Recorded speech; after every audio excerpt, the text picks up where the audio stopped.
একটা মা জননী সন্তান জন্ম দেয়, যখন সন্তানটা জন্ম নেয় একটা মহিলা মাত্র 45 সেন্ট ওজনের কষ্ট সহ্য করতে পারে, ব্যথা সহ্য করতে পারে। একটা সন্তান যখন দুনিয়াতে জন্মগ্রহণ করে, মা যখন নর্মাল ডেলিভারি হয়, মা জননী 52 সেন্টের ব্যথা সহ্য করে। আরে বিজ্ঞান প্রমাণ করে একটা মা ওই সময় মনে হয় তার রগগুলা ঠাস ঠাস করে চিরে যায়, মা তবুও কষ্টগুলাকে লাঘব করে। সন্তান জন্মগ্রহণ করার পরে যখন একবার মা বলে আওয়াজ করে, মার সকল কষ্ট লাঘব হয়ে যায়। এ সন্তান, আপনার মা দুনিয়ার জমিনের মধ্যে আপনি থাকা অবস্থায় যখন ছোট ছিলেন, বিছানার ডানে প্রস্রাব করলে আপনি সন্তানকে বামে নিয়ে শোয়াইতো, বামে প্রস্রাব করলে মা বিদা জায়গায় ঘুমাইয়া আপনি সন্তানকে শুকনা জায়গায় ঘুমলোয়াইতো। আপনি ভুলে গেছেন আপনার বাবা সকাল থেকে সন্ধ্যা পর্যন্ত কষ্ট করে বাড়িতে আসতো, কিন্তু আব্বা ঘুমাইতে পারতো না আপনি সন্তানের কান্নার আওয়াজের কারণে। আপনি হয়তো বা ভুলে গেছেন আপনার মা বাবা আপনি সন্তানের জন্য কত কষ্ট করেছে। চিন্তা করে দেখেন, আপনার মা যদি ঘরের মধ্যে 3 টুকরা মাছ রান্না করতেন, 1 টুকরা আপনি সন্তানকে খাওয়াইতেন, 1 টুকরা আপনার বাবাকে খাওয়াইতেন, মায়ের মাছের টুকরাটা রেখে দিতাম, আমার সন্তান রাত্রবেলা মজা করে খাবার খাইব, মা জননী তরকারির ঝোলগুলা দিয়া খাবার খাইতেন। কিন্তু আজকে মা জননী অন্ধকার কবরে সন্তানের জন্য কষ্ট করে কবর দেশে ঘুমায় আছেন। ও মা, আমার ঘরের মধ্যে কত মেহমান আসে, কত দামি দামি খাবার তারা মুখের মধ্যে নেই, কিন্তু আপনি মারে আমরা একটা লোকমা খাবার খাওয়াইতে পারি না, আপনি কবরে। ভুলে গেছেন আপনি আপনার বাবার কষ্টের কথা।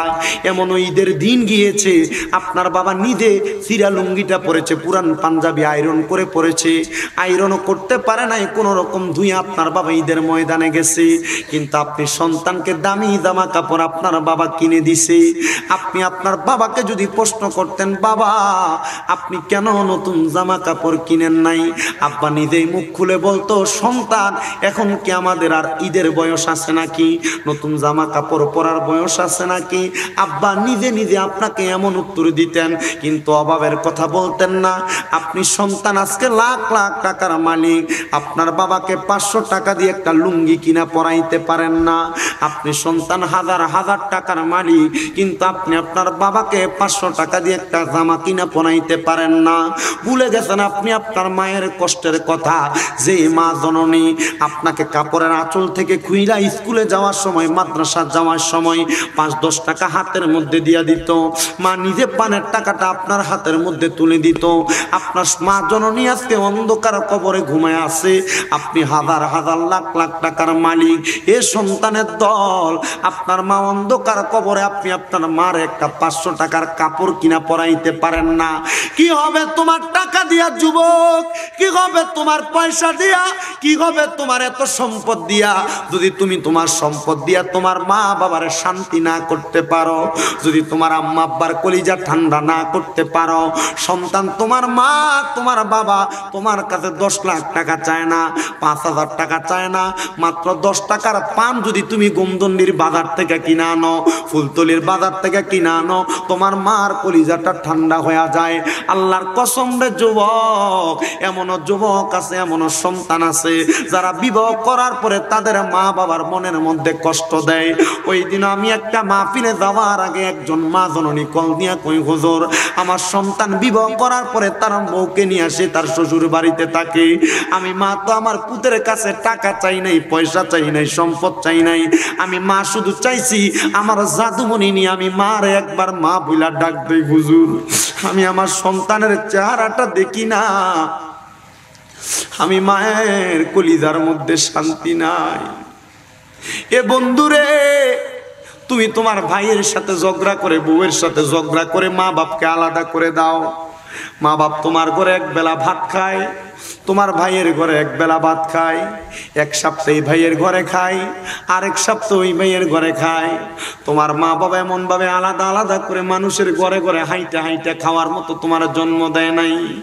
তোমার মা বাবা, তোমরা 5-6 ভাই জন্ম দিয়েছেন, 2 জন মা বাবা তোমরা লালন পালন করেছে, আর তোমরা 5-6 জন ভাই বোন মিলা তোমাদের মা বাপকে লালন পালন করতে পারো না।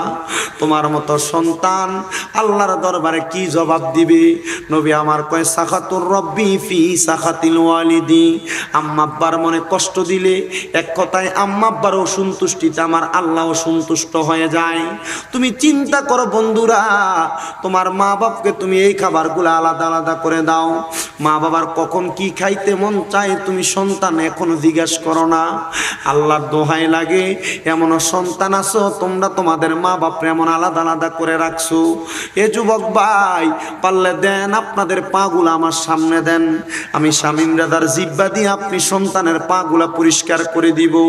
যদি আপনি আপনার মা বাবার এমন কষ্ট দিয়া থাকেন, আম্মা আব্বার এমন আঘাত দিয়া থাকেন, এখান থেকে বাড়িতে যাইয়া আম্মা আব্বার কদমগুলারে জড়াইয়া ধরবেন আর ডাক দিয়া বলবেন, মা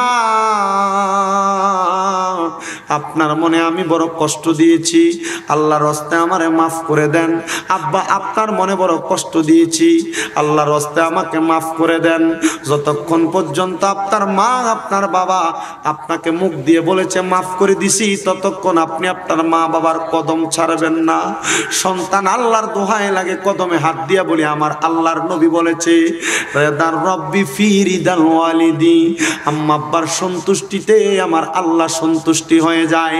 ওই মা বাবার মনে কষ্ট দিয়া এমন 100টা মাহফিলে বসতে তোমার কোনো লাভ হবে না। ওই মা বাবার খানা না দিয়া 5 ওয়াক্ত নামাজ পড়লে তোমার কোনো লাভ হবে না। ওই মা বাবার কলিজায় আঘাত দিয়া তুমি সন্তান মক্কা মদিনা যায় হজ করলে কোনো লাভ হবে না। এজন্য বারবার বলি যুবক, তুমি যদি মা বাবার এমন আঘাত দিয়া থাকো, আম্মা আব্বা তোমার প্রতি যদি কষ্ট পায়া থাকে, দাও তোমার পাগুলো আমার সামনে দাও, আমি শামীম দাদা জিব্বা দিয়া তোমার পাউটি পরিষ্কার করে দিব। তবু তুমি তোমার আম্মা আব্বার মনে কষ্ট দিও না, আম্মা আব্বার মনে কষ্ট দিও না, আম্মা আব্বার মনে কষ্ট দিও না। হুজুর কেন এমন কথা বললেন? সন্তান মা বাবার কদমে ধরে মাপ চাইবা, একবার মনে মনে এরাদা করো। অনেকে চিন্তা করে হুজুর আমি তো আমার মা বাবার মনে কষ্ট দেই নাই, আমি কি আমার মা বাবার কদমে ধরবো? হ্যাঁ যুবক ভাই, হ্যাঁ মুরব্বী বাবারা, যদি আম্মা আব্বার মনে কষ্ট না দিও থাকো, এখান থেকে বাড়িতে যে আম্মা আব্বার পাও ধরবা। আম্মা আব্বার পায়ে ধরলে সন্তান ছোট হয়ে যায় না, আম্মা আব্বার কদম ধরলে সন্তানের দাম কমে যায় না। হুজুর কেন এমন কথা বললেন? কারণ আম্মা আব্বার কদমে ধরে সন্তান যদি মা বাবার কদমে নত হইতে পারে, আমার আল্লাহ ওই সন্তানকে সারা জগতের মানুষের কাছে বড় বানাইয়া দে। আমার এলেম নাই, শিক্ষাগত যোগ্যতার জোরে আমি কথা বলি না। আমি আমার মা বাবার কদমে চুম্বন করেছি, আমি আবার মা বাবার কদমে চুম্বন করেছি। আমার আব্বার পায়ে যখন আমি চুম্বন করেছি, আমার বাবা আমারে বলছে দেখো ছেলে কি করে। আমি আমার মায়ের পায়ে চুম্বন যখন প্রথম দিন করেছি, আমার একটা ছেলে ছিল, ওই ছেলেটা আমারে বলছে কি আপনি দিয়ে আপনার মার পায়ে চুমা দেন, মানুষে দেখলে কি কইব? আমি কইছি দুনিয়ার মানুষ আমারে কি বলবে এটা আমার দেখার বিষয় না, আমার মায়ের কদমে চুম্বন করলে আল্লাহ আমারে কোন চোখে দেখবে এটাই আমার সবচেয়ে বড় পাওনা। সন্তান রে, ওই মা বাবার পায়ের মধ্যে দইরা দইরা মাপ চাইবা। বলে হুজুর কোনোদিন তো আম্মা আব্বার কাছে মাপ চাই না, সামু কেমনে? মাঝে মাঝে সুযোগ পাইলে মা বাবার পায়ে ধরে সালাম করি। না রে সন্তান, তোমার বড় কোনো অন্যায়ে তোমার মা বাবা কষ্ট পায় না, তোমার ছোট একটা অন্যায়ের কারণে তোমার মা বাবার মনে বড় কষ্ট চলে যায়।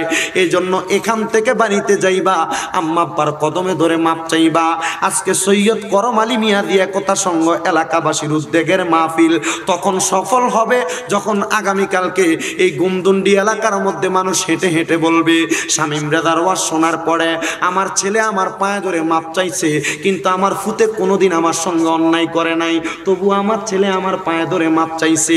এই মাহফিল তখন সফল হবে যখন এলাকার মা বোনেরা বলবে হ্যাঁ শামীম রেজার ওয়াজ শুনে আমার ছেলে আমার পায়ে ধরেছে। হুজুর আম্মা আব্বার পায়ে কেন ধরবো? বলে হুজুর পায়ে তো ধরি না, দুই সালাম করতে আমার শরম লাগে। আর আল্লাহর নবী কয় মাঝে মাঝে সুযোগ পাইলে সালাম না সালামের উপরে যেটা কদম বুসি করবা, মা বাবার কদমে চুম্বন করবা। ইয়া রাসূল রাসূলুল্লাহ আম্মা আব্বার কদমে চুম্বন করব। যদি আমি প্রশ্ন করি বোয়ালখালীর যুবকেরা মুরব্বীরা কোনোদিন মা বাবার পায়ে চুমা দিছো কিনা প্রশ্ন করলে আমার মনে হয় না 5-10 জন পাওয়া যাবে। ও সন্তান, আম্মা আব্বার কদমে চুম্বন করলে আল্লাহর নবী কয় জান্নাতের চৌকাঠে চুম্বন করার সওয়াব পাওয়া যায়। জোরে জোরে বলেন সুবহান। জান্নাতের চাবি আমার মা, মা গো জান্নাতের চাবি আমার মা, বলো জান্নাতের চাবি আমাগো জান্নাতের চাবি আমার মা। ওরে মা যার বেঁচে নাই তার মতো দুঃখী নাই, বলেন মা যার বেঁচে নাই তার মতো দুঃখী নাই। খালা ফুফু মায়ের মতো না, বলেন চাচি জেডি মায়ের মতো না। মাগো জান্নাতের চাবি আমার মা, বলেন জান্নাতের চাবি আমার আমাগো জান্নাতের চাবি আমার মা। ওরে মা যদি যায় মারা দুনিয়া ছাড়িয়া, সন্তানের বুকটা বাইরে কষ্টে যায় ফাটিয়া, সন্তানের বুকটা বাইরে কষ্টে যায় ফাটিয়া। এমন মায়ের কবরেতে আযাব দিও না, জান্নাতের চাবি আমার আমাগো জান্নাতের। যুবক ভাই, এই জন্য মা বাবার মনে কষ্ট দেওয়ার না দাও। এখান থেকে বাড়িতে যাই আম্মা আব্বার পা ধরতে তোমার কোনো দ্বিধাদ্বন্দ্ব থাকার কথা না। এখান থেকে যাইয়া আম্মা আব্বার কদমে চুম্বন করতে তোমার কোনো দ্বিধাদ্বন্দ্বের কথা না। আমার মুরব্বীরা রে, মনে প্রশ্ন জাগতে পারে হুজুর মা বাবার পায়ের মধ্যে চুম্বন করলে আমার আল্লাহ কি এটাকে শিরিক মনে করবে না? এটা কি শিরিক হবে না মা বাবার পায়ে চুম্বন করলে? আল্লাহর নবী কয় না রে না। আমার নবীজি যখন মক্কা থেকে মদিনাতে হিজরত করে আগমন করলেন, আমার নবীজি মদিনাতে হিজরত করে আসার পরে সাহাবায়ে কেরাম আমার নবীকে বলি ইয়া রাসূলুল্লাহ আপনি তো জান্নাতের মধ্যে সর্বপ্রথম যাবেন, নবীজি আপনি আপনার সাথী বানাইয়া আমাদেরকে জান্নাতে নিয়ে যাবেন। আমার নবী কয়লা নাম অবশ্যই জান্নাতে নিয়ে যাওয়া হবে। এবার আমার নবী জিজ্ঞাসা করে সাহাবীরা তোমরা আমি নবীর কাছে আর কোনো কিছু চাও কিনা? এমন টাইমে একজন সাহাবী মাঝখান থেকে হাত তুলে বলি ইয়া রাসূলুল্লাহ আমি এই জান্নাত তো চাই, তবে আপনি নবী এই জান্নাতের সাথে আমাকে আরেকটা জিনিস দিবেন। নবীজি কি চান আপনি আমাকে একটাবার বলেন না গো সাহাবী। সাহাবী বলে শুনেন গো নবী, আপনি তো মক্কা থেকে মদিনাতে আসছেন, আপনি আবার যেদিন মক্কায় যাবেন আপনার সাথী বানাইয়া আমি সাহাবীকে আপনার সঙ্গে আপনি আমার একটাবার মক্কায় নিয়ে যাবেন। নবী আমার জিজ্ঞাসা করে সাহাবী কেন তুমি মক্কার মধ্যে যাইবা? ইয়া রাসূলুল্লাহ আমার বড় শখ ওই মক্কা শরীফের যে দরজা আছে এটা তো স্বর্ণের দরজা, নবীজি আমি ওই দরজাটার মধ্যে আমি চুম্বন করব। কোথায় চুম্বন করবে? জান্নাতের দরজায় চুম্বন করবে। নবী আমার বলে কবুল করলাম। আমার নবী কবুল করলেন। পরের দিন আর ওই সাহাবী মদিনা শরীফে আসেন নাই। দ্বিতীয় দিন আর ওই সাহাবী মদিনা শরীফে আসেন নাই। তৃতীয় দিন আর ওই সাহাবী মদিনা শরীফে আসেন নাই। আমার নবী আরেকজন প্রতিনিধি ওই সাহাবীর বাড়িতে পাঠাইলেন, যাও যায়া দেখো আমার সাহাবী কেন 3 দিন মদিনাতে আসে না। খবর পায়া দেখতেছেন ওই সাহাবী বাড়ির মধ্যে তার আম্মা জান বড় অসুস্থ, এই জন্য মদিনাতে আসতে পারতেছেন না। আমার নবীজি রহমাতুল লিল আলামিন নবীজি যখন মদিনাতে আসতেছেন না, নবী তাকে ফেলে রেখে একা একা মক্কার উদ্দেশ্যে রওনা করলেন।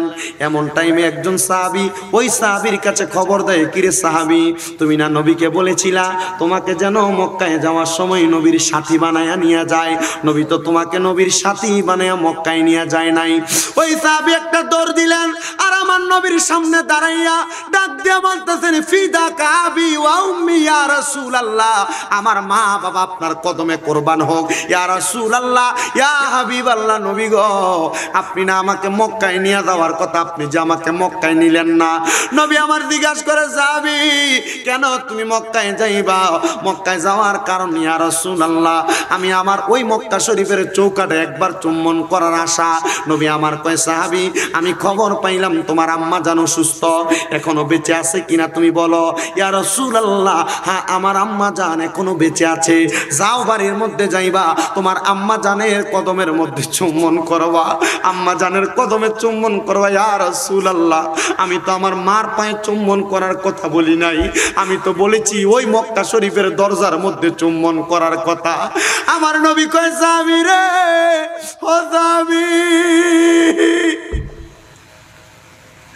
মার পায়ে চুম্বন করলে রে, আম্মার পায়ের মধ্যে চুমা দিলে মক্কার চৌকাট না, ওই মক্কার চৌকাটে চুমা দিলে যেই জান্নাত তুমি পাইবা, ওই জান্নাতের চৌকাটে চুম্বন করার সওয়াব পাইবা।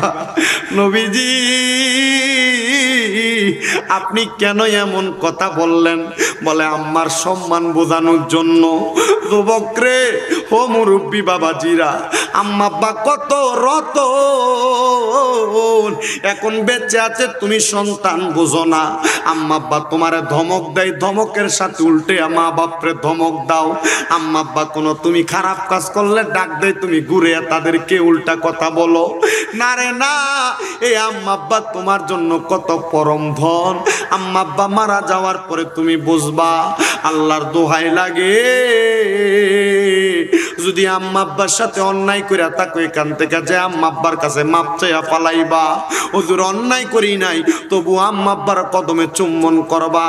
যখন তুমি এগুলা করবা, তোমার মা বাবা মনে করবে আমার সন্তান এখন আমারে ভালোবাসে, আমার সন্তান এখন আমারে মোহাব্বত করে। আজকে অনেক মা বোনেরা পর্দার আড়ালে বৈশা বৈশা ওয়াজ শুনতেছে। অনেকে আছে তাদের মা নাই, অনেকে চিন্তা করে হুজুর যাদের বাড়িতে বাবা আছে তারা বাড়িতে যা বাবার পা ধরে মাপ চাইবে, বাবার পায়ে চুম্বন করবে। আমার তো বাবা নাই, আমি কার পায়ের মধ্যে ধরে মাপ চাইব? এ সন্তানের দল, বাবা যদি কবরে থাকে বাবার পায়ে ধরে মাপ চাওয়ার তোমার সুযোগ নাই। অনেকে চিন্তা করতেছে হুজুর যাদের বাড়িতে মা আছে তারা বাড়িতে যায় মার পায়ের মধ্যে ধরে মাপ চাইবে। আমার তো মা নাই, আমি বাড়ির মধ্যে যে কার পায়ের মধ্যে ধরে মাপ চাইব? এ সন্তানের দলেরা, আব্বা আম্মা অন্ধকার কবরে, আব্বা আম্মার পা ধরে তুমি মাপ চাইতে পারবা না। কেমনে মাপ চাইবা? তোমার মা বাবা অন্ধকার কবরে। এজন্য একজন আশিক সুরে সুরে বলতেছে, ওরে বাবা তুমি কেমন আছো ছোট মাটির ঘরে, তোমার কথা হৃদয় মাঝে পড়ছে বারে বারে। বাবা তুমি কেমন আছো ছোট মাটির ঘরে, তোমার কথা হৃদয় মাঝে পড়ছে বারে বারে। আপনার বাড়ি মনে করেন এ পূর্ব গোমদণ্ডের ৩ নং ওয়ার্ডে, আপনার পার্শ্ববর্তী ওয়ার্ড হলো ৪ নং ওয়ার্ড, আপনার পার্শ্ববর্তী ওয়ার্ড হলো ২ নং ওয়ার্ড, আপনার পার্শ্ববর্তী ওয়ার্ড হলো ৫ নং ৬ নং ওয়ার্ড। ওই ওয়ার্ডের মানুষ আপনার এলাকায় আসে, রাস্তা দিয়ে চলার সময় আপনি তাকে একটা কটু কথা বললেন, খারাপ কথা বললেন, ওই কথা বলার কারণে তার মনে কষ্ট গেল। আপনি তার সঙ্গে একটা অসদাচরণ করলেন, এটা করার কারণে তার মনের মধ্যে কষ্ট গেল। আল্লাহর হাবিব বলে ওই ব্যক্তি যেন পাপের বোঝা তার মাথার মধ্যে নেয়। ইয়া রাসূলুল্লাহ, তাহলে আপনি বলতেছেন আমার প্রতিবেশী, আমার এলাকা যারা, এলাকার মানুষদেরকে কষ্ট দিলে আমার আল্লাহ পাপের বোঝাগুলা তাদের মাথায় তুলে দেয়। আপনি নিজে চিন্তা করতে পারেন না, আপনার মুখের একটা খারাপ ব্যবহারের কারণে আপনার মাথার মধ্যে কত বড় পাপের বোঝা উঠে গেছে। এর জন্য যুবক ভাই, মুরব্বী বাবা, পর্দার অন্তরালের মা বোনেরা, এলাকার মধ্যে যত মানুষ আছে, আপনার ঘরের আশেপাশে যত মানুষ আছে, আপনার দ্বারা কোনোদিন যেন ওই মানুষগুলা কষ্ট না পায়, আপনার দ্বারা ওই মানুষগুলা কোনো আঘাতের শিকার না হয়। নবীজি কিভাবে, আপনি নবী আমাদেরকে বলেন, আমার নবী বলে একটা মানুষের 3টা কাজের কারণে তার প্রতিবেশী কষ্ট পায়। কয়টা কারণ? তিনটা কারণে তার প্রতিবেশী কষ্ট পায়। নবীজি আপনি বলেন না তার তিনটা কারণ কোন কোন কারণে প্রতিবেশী কষ্ট পায়। রাসূল আমার বলতেছে, এক নাম্বার কারণ তার ঘরের মধ্যে যে ব্যবহৃত যন্ত্রপাতি অথবা ব্যবহৃত কোনো আসবাবপত্র আছে, এগুলা ব্যবহারের কারণে তার প্রতিবেশী কষ্ট পায়। আপনার ঘরের মধ্যে আপনি যখন যেই কোনো কর্মকাণ্ড করেন, এটা করার কারণে যখন কোনো আওয়াজ হয়, ওই আওয়াজের কারণে আপনার পাশের ঘরের কোনো মানুষ কষ্ট পাইতে পারবে না। আপনার পাশের ঘরের মানুষ ঘুমাইতে পারে, অসুস্থ থাকতে পারে, এটার কারণে তার ঘুমটা ভেঙে যেতে পারে। এই জন্য আপনি তাকে এই কর্ম দ্বারা কষ্ট দিতে পারবেন না। নবী আমার বলে, দুই নাম্বার, একটা মানুষের জবান দ্বারা তার প্রতিবেশী কষ্ট পায়। ও নবী আপনি বলেন না জবান দ্বারা কিভাবে প্রতিবেশী কষ্ট পায়। আমার নবী বলে, এই জবান দ্বারা প্রতিবেশী আরো দুইটা মাধ্যমে কষ্ট পায়। এক নাম্বার তোমার খারাপ ব্যবহারের কারণে, দুই নাম্বার তোমার কটু কথার কারণে। তোমার ব্যবহারের তোমার এলাকার প্রতিবেশী মানুষটা কষ্ট পায়। নবীজি গো, ও মায়ার নবী, আমি আমার প্রতিবেশীদেরকে কষ্ট দিতে চাই না। নবী বলে, তাহলে তুমি তাদের সাথে সুন্দর আচরণ করো। এবার আমার নবী বলে, তিন নাম্বার, একটা মানুষের চলার মাধ্যমে তোমার প্রতিবেশী তোমার কারণে কষ্ট পায়। ইয়া রাসূলুল্লাহ, ইয়া হাবিবাল্লাহ, আপনি বলেন না প্রতিবেশী আমার চলার কারণে কেন কষ্ট পায়? তুমি রাস্তা দ্বারা হাঁটতেছো, হাঁটার সময় তুমি রাস্তা দিয়ে যখন চলাচল করো, তুমি মানুষের সাথে কোনো ব্যবহার সুন্দর করলে না, দেখবেন এলাকার মধ্যে এমন অনেক মানুষ দেখা যায় রাস্তা দিয়ে হেঁটে চলে যায়, কাউকে সালাম দেয়ও না, আবার কেউ সালাম দিলে জবাবও দেয় না। আছে না নাই? নবী বলে, এই জন্য তোমার চলার মাধ্যমে প্রতিবেশী কষ্ট পায়। ইয়া রাসূলুল্লাহ কেন? আমার নবী বলে, এক নাম্বার কারণ, তুমি চলার পথে তাদেরকে সালাম বিনিময় করো না, কৌশল বিনিময় করো না, তাদের সঙ্গে সদাচরণ করো না, এই জন্য তোমার প্রতিবেশী কষ্ট পায়। আরো কিছু কারণ নবী আমার শিখিয়ে দেয়, তোমার চলার পথে এমন কোনো কর্ম তুমি করবে না যেগুলার কারণে তোমার প্রতিবেশীদের কোনো হক নষ্ট হয়। এবার আপনি যখন রাস্তা দিয়ে যান, আপনার প্রতিবেশীর কোনো মানুষ রাস্তার মধ্যে কোনো গাছ লাগাইলেন, গাছের মধ্যে ফল ধরে পড়ে আছে, আপনি যদি ইমানদার হন, আল্লাহর কসম, এই ফল যদি আপনার শরীরের সাথে লাগেও আপনি কোনোদিন ওই প্রতিবেশীর ফলের মধ্যে হাত দিবেন না। আর যদি হাত দেন, প্রতিবেশীর সঙ্গে সদাচরণ হইল না, প্রতিবেশীর প্রতি ইহসান হইল না। আমার নবী বলতেছে, এই প্রতিবেশীর সব কিছু তুমি পাহারা দিয়ে রাখবা, তাহলেই তুমি হলো এক নাম্বার ইমানদার। এবার প্রতিবেশী হোক মুমিন হোক বিধর্মী, আপনার পাশে যদি কোনো হিন্দু থাকে, আপনি কি হিন্দুদেরকে কষ্ট দিতে পারবেন? আপনার পাশে যদি কোনো বৌদ্ধ থাকে, কষ্ট দিতে পারবেন? আপনার পাশে যদি কোনো খ্রিস্টান থাকে, কষ্ট দিতে পারবেন? এদের কোনো মালামাল চুরি করে আনতে পারবেন? এদের সাথে কোনো ঝগড়া ফাসাদ করতে পারবেন? ইসলাম শিক্ষা দিয়েছেন, যদি এটা মুসলমান হয় বা অন্য কোনো ধর্মের হয়, তোমরা এদের সাথে সুন্দর ব্যবহার করো। আরো জোরে সুবহানাল্লাহ। শোনেন, তাদের হকের ব্যাপারে কথা বলা হয়েছে। এবার হক কি প্রতিবেশীর? নবীজি বলেছেন, তুমি ভালো খাচ্ছ, কি খাচ্ছ? ভালো খাচ্ছ, তোমার প্রতিবেশী পাচ্ছে না। আমরা শাক দিয়ে হলো ভাত খাচ্ছি, প্রতিবেশীর আহারের ব্যবস্থা নাই। বর্তমান সমাজে এমন খুবই কম, যে ব্যক্তি রিক্সা চালায় তারও দৈনিক 1000 টাকা ইনকাম আছে। কথা বলেন না কেন? আমাদের কুমিল্লাতে রংপুর থেকে, নীলপামারি থেকে অনেক রিক্সার ড্রাইভার আসে রিক্সা চালানোর জন্য। আমি জিজ্ঞাসা করি, মামা ইনকাম কত? হুজুর ইনকাম তো বেশি না, 700-800 টাকা থাকে। আমি কই, তুই 700-800 টাকা ইনকাম করস, তবু তুই বলস বেশি না? মামা এটা কিভাবে বেশি হয়? আমি বললাম, কেন? হুজুর 700-800 টাকা যদি ইনকাম করি, 700-800 টাকা ইনকাম করার পরে এটা থেকে মালিককে দিয়ে দিত 450 টাকা আমার এই অটোর ভাড়া। আমি বললাম, মালিককে এটা দেওয়ার পরে কত থাকে? মামা এই তখনই 700-800 থাকে। আমি বললাম, ব্যাক কল, তোমার 700-800 টাকা যদি থাকে, 700 টাকা করে যদি থাকে দৈনিক, তাহলে তোমার 10 দিনে কত হয়? 7000 টাকা। তো 3 × 30, 3 × 3 = 21000 টাকা। তুমি ভালো টাকা ইনকাম করো। সরকারি চাকরিজীবীর সবচেয়ে নিম্নমানের স্কেলের বেতন হলো মাত্র 18000 টাকা, তুমি 18000 টাকা বেশি ইনকাম করো। হুজুর আসলে তো সত্য কথা। তুমি সত্য বোঝো না তো।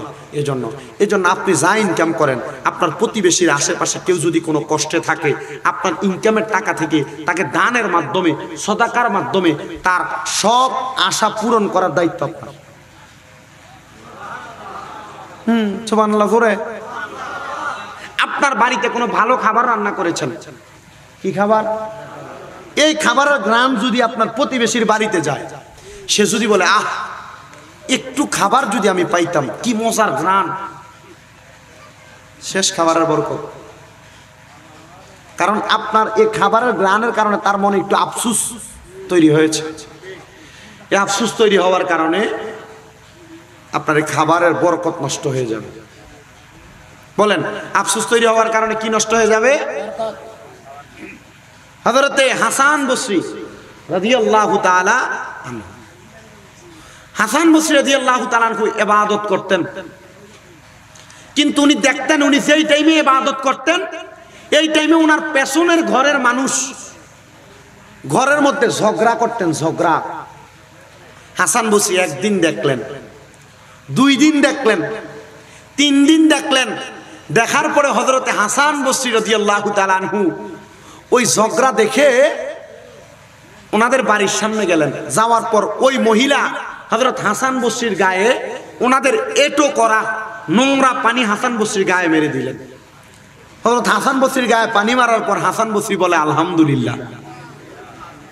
আচ্ছা, আপনার গায়ে যদি কেউ পানি এভাবে যদি নোংরা পানি বা বোতলের পানিও মারে, একবার তার 14 গোষ্ঠীর পর্যন্ত আপনি গালাগালি করেন, কি কথা বলেন না কেন? করে কি করে না? গালাগালি করে। হযরত হাসান বসরি উনি দেখলেন উনি যখনই ইবাদত করতে ঘরের মধ্যে ঢুকে তখনই উনার পার্শ্ববর্তী ঘরের মানুষ কি করে? ঝগড়া করে। তো উনি একদিন ওনাদের ঝগড়া বন্ধ করার জন্য ওনাদেরকে ডাক দিতে গেলেন, হে ঘরের মানুষ, তোমরা ঝগড়া করো। এই কথা বলতে দিন ঘর থেকে একজন মহিলা এসে হাসান বসরির গায়ের মধ্যে ঠাস করে দিয়ে নোংরা পানি মেরে দিলেন। হযরত হাসান বসরি ওনার দিকে তাকিয়ে একটা মুস্কি হাসি দিয়ে পড়ে আলহামদুলিল্লাহ। মহিলা অবাক হয়ে গেলেন। হঠাৎ করে মহিলার স্বামীটা বের হয়ে কয়, হে আমার স্ত্রীকে আমার ঘরের সামনে আলহামদুলিল্লাহ বলল।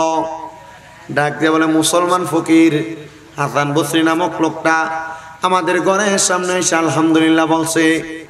বলে, তুমি তাকে এখনো রেখে দিলা?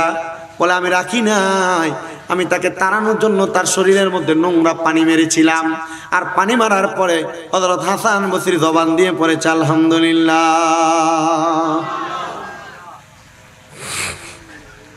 ওই স্বামীটা ঘর থেকে বের হয়ে আসার পরে সাথে সাথে হযরতে হাসান বসরিকে আবার একটু নোংরা পানি মারলেন।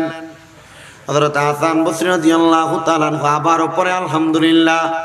2 জন স্বামী স্ত্রী বড় অবাক হয়ে গেলেন। আসলে তাদের ধর্ম ইসলাম ধর্ম ছিল না, তারা ছিল খ্রিস্টান। হযরত হাসান বসরি রাদিয়াল্লাহু তাআলা আনহু যখন আলহামদুলিল্লাহ বললেন, স্বামী স্ত্রী 2 জন অবাক হয়ে ডাক দিয়ে বলে, হে হাসান বসরি, আপনি যে আলহামদুলিল্লাহ বারবার বলেন, আপনি কি পারতেন না আপনার হাত দ্বারা আমাদেরকে প্রহার করতে? আপনি তো মুসলমানদের নেতা, আপনি চাইলে এটার জন্য বিচার ডাক দিতে পারতেন, সমাজের মধ্যে আপনি আমাদেরকে বেয়াজ্জতি করতে পারতেন। হাসান বসরি কয়, না, তোমরা এটা ভালো মনে করেছো বিদায় তোমরা আমাকে আঘাত করেছ, তবে আমি আমার আল্লাহর দরবারে শুকরিয়া আদায় করে আলহামদুলিল্লাহ বলে আল্লাহকে বললাম, আল্লাহ আমি তোমার দরবারে শুকরিয়া আদায় করেছি, কারণ তারা যেহেতু আমার গায়ের মধ্যে পানি মেরেছেন, আমার শরীরের পোশাকগুলো নোংরা করেছেন। আল্লাহ, আমার শরীরের পোশাক নোংরা হয়েছে, এখন আমার কলব নোংরা হয় না। কারণ কলব যদি নোংরা হইতো, এই ব্যক্তি আমার আঘাত করার সাথে সাথে আমি তারা আঘাত করতাম, এই ব্যক্তি আমার আঘাত করার সাথে সাথে আমি তারা আঘাত করতাম। আমার কলব এখনো পরিষ্কার। আল্লাহ, আপনি আমার কলব পরিষ্কার থাকার কারণে তাদেরকে আপনি এই মুহূর্তে আপনার ধর্ম, আমার রাসূলের ধর্ম ইসলামের উপরে এনে দেন। বলে, কেন? বলে, আমি দোয়া করলাম, আল্লাহুম্মা সাব্বিত কলবি আলা দীনিকা। আল্লাহ, আপনি আমাদের কলবটাকে দ্বীনের উপর বিরাজমান রাখেন। শুধু আমার না, তাদের কলবটাকেও দ্বীনের উপর বিরাজমান রাখেন। হাসান বসরি আলহামদুলিল্লাহ বলে তাদের সামনে থেকে চলে যাচ্ছেন।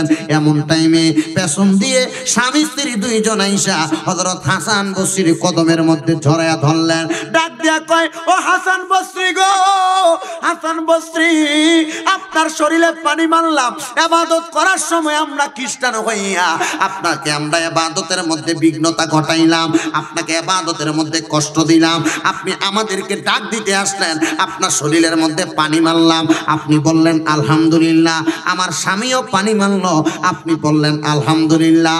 হাসান বসরি আপনি কেন আমাদেরকে কোনো আঘাত করলেন না? হাসান বসরি বলে, আঘাতের বদলা আঘাত দিলে তোমরা আমার পায়ে পড়তা না। আমি তোমাদেরকে মুহাব্বত করে চলে যাচ্ছি বিদায় তোমরা আমার কদমে পড়েছ। হাসান বসরি এই শিক্ষা আপনি কোথায় পাইলেন? বলে, আমি পাইছি ইন্নাদ-দীনা ইনদাল্লাহিল ইসলাম, ইসলাম ধর্ম গ্রহণ করার কারণে, কারণ এটা শান্তির ধর্ম, এটার মধ্যে সকল সুপ্রতিষ্ঠা রয়েছে, এই জন্য আমি তোমাদেরকে কোনো আঘাত করি নাই। ও হাসান বসরি, আপনি আমাদেরকে বলেন কেন কেন কেন দুনিয়ার সমাজের মধ্যে চলাফেরা করা অবস্থায় আপনি মানুষকে আঘাত করেন না? হাসান বসরি বলে, আঘাত যদি করি মানুষ আমার কাছে ধর্ম শিখার জন্য আসবে না। আর ওই দুইজন খ্রিস্টান হযরত হাসান বসরিকে বলে, এই মুহূর্তে আপনার এই সুন্দর হাসানা চরিত্রের কারণে আপনি আমাদেরকে পড়াইয়া দেন লা ইলাহা ইল্লাল্লাহ মুহাম্মাদুর সাল্লাল্লাহু। এই জন্য কোন বিধর্মী বলেন, কোন হিন্দু বলেন, খ্রিস্টান বলেন, এদের সঙ্গে আপনি চলার পথে এমন ব্যবহার করবেন সেজন্য আপনার ব্যবহারেতে আবেগাফুল্লত হয়ে ইসলাম ধর্ম গ্রহণ করে। প্রতিবেশীর হকের ব্যাপারে কথা বলতেছিলাম। কেউ যদি তার জবান দ্বারা কোনো প্রতিবেশীর সঙ্গে খারাপ ব্যবহার করে, যদি তার মনে কষ্ট যায়, আপনি জান্নাতে যাওয়া আটকা পড়ে যাবেন। আপনার কর্মের দ্বারা কোনো প্রতিবেশী যদি কষ্ট পায়, এলাকার মানুষ যদি কষ্ট পায়, আপনি জান্নাতে যাওয়া থেকে আটকা পড়ে যাবেন। আপনার কর্ম দ্বারা রাস্তার মধ্যে চলাফেরা করনেওয়ালা ওই সময় যদি আপনার কোনো ব্যবহারের মাধ্যমে কোনো প্রতিবেশীর মনের মধ্যে আঘাত দেয়, আপনার জান্নাতে যাওয়া বন্ধ হয়ে যাবে। আবার দেখবেন এলাকার অনেক মানুষ তাদের প্রতিবেশীদেরকে কষ্ট দেয় তাদের কিছু স্বাভাবিক কাজ দ্বারা, এগুলা হাদিস শরীফের মধ্যে আসে নাই। নবী আমার বলে, তোমাদের প্রতিবেশীদের কষ্টের মাধ্যমটাকে তোমরা এভাবে দূর করো, রাস্তার মধ্য থেকে কষ্টদায়ক বস্তুগুলাকে তোমরা সরাইয়া দাও। আর আপনারা আপনাদের মোটরের লাইন, আপনারা আপনাদের বাথরুমের পানির লাইন, আপনারা আপনাদের গরুর গোবরের লাইন রাস্তার মধ্যে দিয়ে ড্রেনের মধ্যে দেন। কি দেখি না, এগুলা প্রতিবেশীকে কষ্ট দেওয়া, এগুলা ইমানের দুর্বলতার স্থান, এগুলা করা যাবে না। এগুলা করবেন তো আপনি জাহান্নামের রাস্তা বেছে নিবেন। এই জন্য মদিনা রহমাতুল লিল আলামিন নবী আমার বলে, প্রতিবেশীর হকের মধ্যে আরেকটা হক, তাদের রাস্তাকে তোমরা ক্লিয়ার করে দাও, তাদের চলার পথ তোমরা সুন্দর করে দাও। ইয়া রাসূলুল্লাহ, ইয়া হাবিবাল্লাহ, এই প্রতিবেশীদেরকে আমরা আমাদের পয়সা দ্বারা, মানে তাদের বিপদের সময় সহযোগিতা করা, তাদের রাস্তা থেকে কষ্টদায়ক বস্তু সরাইয়া দেওয়া, মুখের কথা দ্বারা তাদের সঙ্গে সুন্দর আচরণ করে তাদেরকে ভালো রাখা, এগুলা হলো প্রতিবেশীর হকের মধ্যে কয়েকটা হক। এবং আপনি নামাজ পড়েন, আপনার কোনো প্রতিবেশীদেরকে নামাজ পড়ার জন্য আহ্বান করা, এটা প্রতিবেশীর হক। আপনি আহলে সুন্নাত ওয়াল জামাতের আকীদা ধারণ করেন, আপনার কোনো প্রতিবেশীকে বদ আকীদা থেকে আহলে সুন্নাত ওয়াল জামাতের দিকে ডাকা, এটা প্রতিবেশীর হক। আরো কিছু হকের কথা আপনাদেরকে বলে যাই। প্রতিবেশীর হক, এলাকার কোনো মানুষ অসুস্থ হয়ে গেল, একে দেখে আসা, এটা আপনার প্রতিবেশীর হক। দেখতে যাওয়া কি হক? প্রতিবেশীর হক। আমরা অসুস্থ হলে দেখতে যাই না, উল্টা দূরতুনে অমুকের ফোয়া বড় খারাপ, এ অসুস্থ হয়েছে, ভালো হয়েছে, এটা মরি যাক। কথা বলে না কেন? এগুলো বলে কি না? অসুস্থ হলে দেখতে যাবে না কে? এর মন উৎফুল্ল হবে, হ্যাঁ আমি অসুস্থ হয়ে গেছি, আমার এলাকার মানুষ আমাকে দেখতে আসতেছে, এটা প্রতিবেশীর হক। মারা যাওয়ার পরে ওই মানুষটার ইন্তেকালের পরে তার জানাজার নামাজে অংশগ্রহণ করে, এটা তোমার একটা হক। প্রতিবেশীর হকগুলা তোমরা পুঙ্খানুপুঙ্খানুভাবে আদায় করবা। ইয়া রাসূলুল্লাহ, ওই ব্যক্তির মাটি দেওয়া তুমি প্রতিবেশীর একটা হক। ইন্তেকাল করার পরে তার জন্য দোয়া করা প্রতিবেশীর একটা হক। এবার বুঝতে পারলাম প্রতিবেশীর প্রত্যেকটা হকের কথা আমরা জানতে পারলাম। প্রতিবেশীর হকের ব্যাপারে আমার মাদ্রাসার মধ্যে অত্যন্ত সুন্দরভাবে একটা হাদিস শরীফ আমি পড়েছি। 19টা বিষয়ে প্রতিবেশীর হক রক্ষা করা লাগে।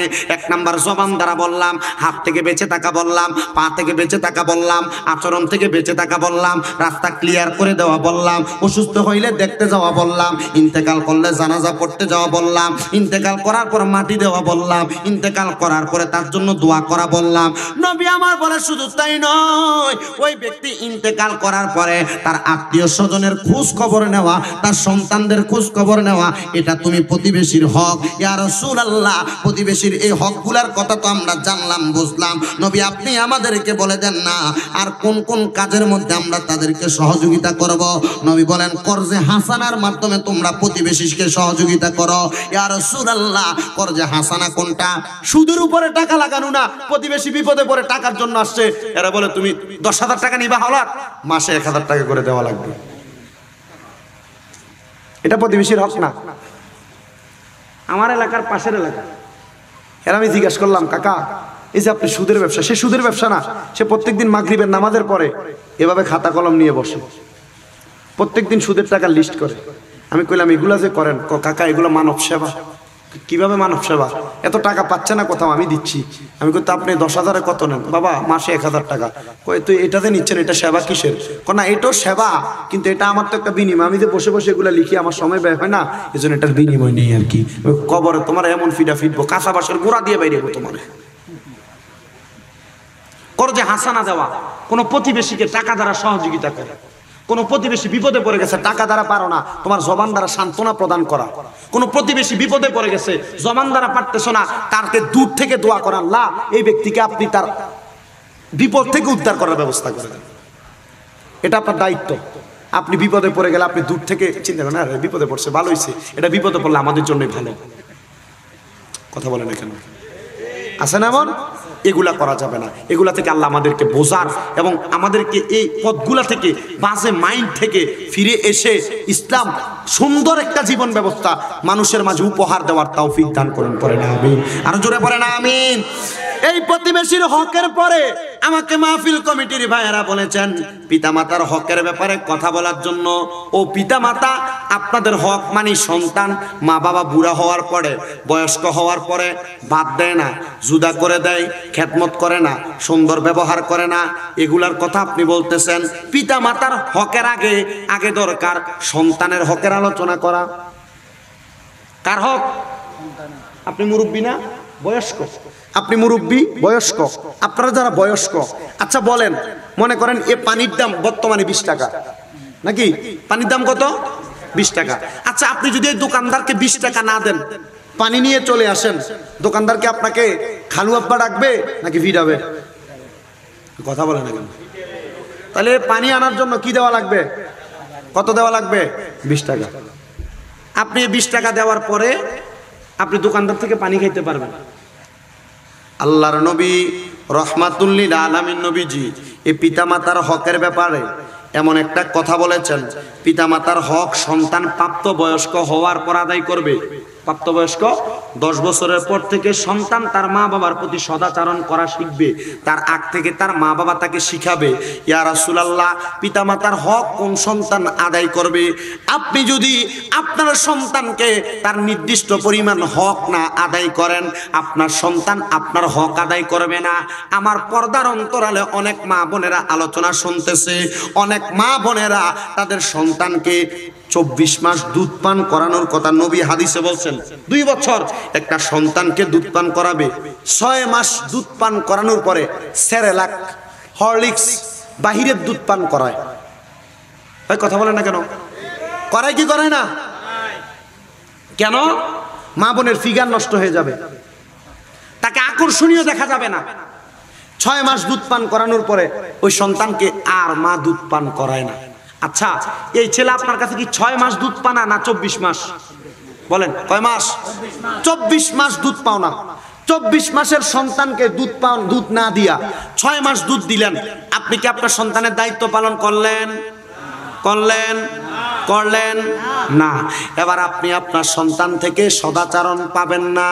আল্লাহর নবী বলে একটা সন্তান জন্মগ্রহণ করার পরে তার মা বাবার ওই সন্তানের উপরে 4টা দায়িত্ব, কেউ জবান বন্ধ রাখবেন না। আপনারা বলেন একটা সন্তান জন্মগ্রহণ করার পরে তার মা বাবার ওই সন্তানের প্রতি দায়িত্ব কয়টা? কয়টা? 4টা দায়িত্ব। ওই দায়িত্বগুলা যদি আপনি পালন করেন, ওই ছেলে বুড়া বয়সে আপনাকে মারবে না, বুড়া বয়সে আপনাকে ধমক দিবে না, বুড়া বয়সে বাত না দিয়া থাকবে না, বুড়া বয়সে আপনাকে বৃদ্ধাশ্রমে পাঠাবে না, বুড়া বয়সে বউ পায় আপনি মা বাবাকে ভুলবে না। ইয়া রাসূলুল্লাহ, ও মায়ার নবী, দয়ার নবী, রহমাতুল লিল আলামিন নবীজি, আপনি বলেন না গো নবীজি, একটা সন্তান মা বাবার প্রতি, একটা সন্তান জন্মগ্রহণ করার পরে মা বাবার 4টা দায়িত্ব কি আপনি নবী বলেন না? নবী আমার বলে, একটা সন্তান জন্মগ্রহণ করার পরে তার মা বাবার দায়িত্ব হলো ওই সন্তানকে সুন্দর একটা নাম রেখে দেওয়া, সুন্দর একটা নাম রেখে দেওয়া, সুন্দর একটা নাম রেখে দেওয়া। ছেলের নাম রাখে নয়ন, নয়ন, নয়ন রাখে না নাম? হ্যাঁ, এগুলো কি নাম রাখেন আপনারা? একটা ইসলামিক সুন্দর নাম রাখা 4টা দায়িত্বের 1 নাম্বার দায়িত্ব। নবী আমার বলে, সন্তান জন্মগ্রহণ করার পরে 2 নাম্বার দায়িত্ব তার কানের মধ্যে আজান দেওয়া। কি দেওয়া? আজান দেওয়া তার মা বাবার দায়িত্ব। 3 নাম্বার, ওই সন্তান জন্মগ্রহণ করার পরে ওই সন্তানের মাথার চুলগুলা 7 দিনের মাথায় কাটায়া দেওয়া। বলেন, 7 দিনের মাথায় মাথার চুলগুলা কাটায়া দেওয়া মা বাবার দায়িত্ব। নবী আমার বলেন, ওই সন্তান জন্মগ্রহণ করার পরে ওই সন্তানের নামে আকিকা দেওয়া। কি দেওয়া? আকিকা দেওয়া। আমার নবী বলে, এটা 4টা দায়িত্ব। অপর হাদিসে নবী আমার বলতেছে, একটা সন্তান জন্মগ্রহণ করার পরে মা বাবার আরেকটা দায়িত্ব, সন্তান যখন জন্মগ্রহণ করবে মা বাবা ওই সন্তানকে কোরআন শিক্ষা দেওয়া, এটা মা বাবার দায়িত্ব। এই 5টা দায়িত্ব কোনো মা বাবা যদি পালন করে, ওই সন্তান অবশ্যই অবশ্যই অবশ্যই তার মা বাবাকে বুড়া বয়সে কোনো কষ্ট দিবে না, বুড়া বয়সে বাত না দিয়ে থাকবে না, খারাপ ব্যবহার করবে না। আর আপনি যদি এই 5টা কাজের কোনো একটা কাজের মধ্যে অবহেলা করেন, তাহলে অবশ্যই আপনার সন্তান আপনাকে বুড়া বয়সে কষ্ট দিবে, মুরব্বী বয়সে কষ্ট দিবে। আমার যুবক ভাইয়েরা, মুরব্বী বাবাজিরা, এই জন্য এই কাজগুলাকে আপনারা মনোযোগের সাথে পালন করবেন। 1 নাম্বার বললাম নাম রাখা, 2 নাম্বার বললাম আযান দেওয়া, 3 নাম্বার বললাম আকিকা দেওয়া, 4 নাম্বার বললাম ওই সন্তানের নাম রাখা, আযান দেওয়া, আকিকা দেওয়া, 4 নাম্বার আযান দেওয়া, নাম রাখা, আযান দেওয়া, আকিকা দেওয়া। 3 নাম্বার হলো আকিকা দেওয়ার পরে ওই সন্তানকে কোরআন শিক্ষা দেওয়া। আর 4 নাম্বার হলো কোরআন শিক্ষা দেওয়া। এই 4টা কাজ করবেন। আর 5টা কাজ মূল ধারাবাহিকতায়, একটা বছরও ভুলে গেছে। নাম রাখা, আযান দেওয়া, নাম রাখা, আযান দেওয়া, ও চুল কাটা, চুল কাটা, 7 দিনের মাথায় চুল কেটে দেওয়া। এই 5টা কাজ, এই 5টার যে কোনো একটাতে বিঘ্নতা হলে কি হবে? বুড়া বয়সে সন্তান নির্দিষ্ট পরিমাণ খেদমত পাবে না। এবার আসেন, নবীজি বলছেন, কোন সন্তান যদি দুনিয়া থেকে ইন্তেকাল করে কবরে যায়, মা বাবা কি শাস্তি পাবে? ওই সন্তানকে কাল ফুলসেরাতের পারে জিজ্ঞাসা করা হবে, সন্তান কোরআন তেলাওয়াত করো। কি করো? কোরআন তেলাওয়াত করো। যখন আপনি আমি কোরআন তেলাওয়াত করতে পারবো না, ডাকা হবে, সন্তান তুমি কেন কোরআন তেলাওয়াত করতে পারো না? হ্যাঁ, আমার মা বাবা আমাকে কোরআন শিখায় নাই, আমার মা বাবাকে আমি দোষ দিব। আমি যদি কোরআন না পড়তে পারি কাকে দোষ দিব? মা বাবাকে। আপনি যদি না পারেন কাকে দোষ দিবেন? মা বাবাকে। এবার রাসূল বলেন, রহমতের ফেরেশতা বলবে তার মা বাবাকে তার সামনে আনো। সামনে এনে জিজ্ঞাসা করা হবে, এ সন্তানের মা বাবা, তুমি কেন তোমার সন্তানকে কোরআন শিখাও নাই? হুজুর, ব্যস্ত ছিলাম, কর্ম করেছি, কাজের ফাঁকে সন্তানকে কোরআন শিখাইতে পারি নাই। অথবা সন্তানকে কোরআন শিখাবো কিভাবে? এই সন্তানকে সকালবেলা কিন্ডার গার্ডেনে দিয়ে দিছি, সন্তান কোরআন পড়তে পারে নাই। কিন্ডার গার্ডেনে হামটি ডামটি, টুইঙ্কেল টুইঙ্কেল এগুলা পড়ছে, আম পাতা জোড়া জোড়া মারবে চাবুক চলবে গোড়া, এগুলা পড়ছে, হুজুর কোরআন শিখাইতে পারি নাই। এবার বলবে, আল্লাহর নবীজি তিরমিজি শরীফের হাদিস শরীফের মধ্যে বলতেছে, যে সন্তান তার মা বাবার চোখের দিকে তাকায় কথা বলে না, যে সন্তান তার আম্মা আব্বারে শরীরে একবার পাও লাগলে 10 বার সালাম করে, আমার নবী বলে, কোন মা বাবা যদি তার সন্তানকে কোরআন না শিখায়, ওই বাবাকে ফুলসেরাতের এই পার থেকে ওই পার শোয়া দেওয়া হবে, ওই আব্বার বুকের মধ্যে পাড়া দিয়ে সন্তান ফুলসেরাত পার হবে। নাউজুবিল্লাহ নাই। আপনার সন্তানকে যদি আপনি কোরআন না পড়ান, ওই সন্তানকে ফুলসেরাতের পারে জিজ্ঞাসা করা হবে কোরআন কেন পড়তে পারো না? বলে আমার বাবা আমাকে কোরআন পড়ায় নাই। ডাক দাও তার বাবাকে, ফুলসেরাতের মধ্যে পাতালে করে শোয়াইয়ে দিবে, আলাদা করে আরে আরে শোয়াইয়ে দিয়া বলবে এই বাবার বুকে পাড়া দিয়া তুমি তোমার ফুলসেরাত পার হও। এবার আপনি সিদ্ধান্ত নেন, আপনি কি আপনার সন্তানকে কোরআন শিখাবেন নাকি শিখাবেন না? মা বাবার হকের কথা বলেছেন, মা বাবার হকের আগে সন্তানের হক আপনি আদায় করেন।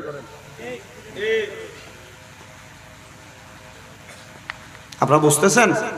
কষ্ট তো হচ্ছে না? আমার এই বকবকানি আপনাদের কতক্ষণ ভালো লাগবে? মূর্খ মানুষ। আল্লাহ বুঝার তৌফিক দান করুন। একটু দূরত শরীফ পড়েন সালাতুনিয়া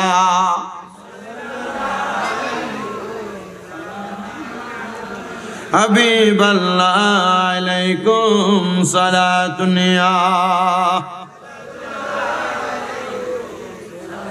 ঘুমাইগি জমালে আশিকা বশদ মুহাম্মদ খেয়ালে ও বড়া বশদ আহমদ সালাতুনিয়া রাসূলুল্লাহ আলাইকুম সালামুনিয়া।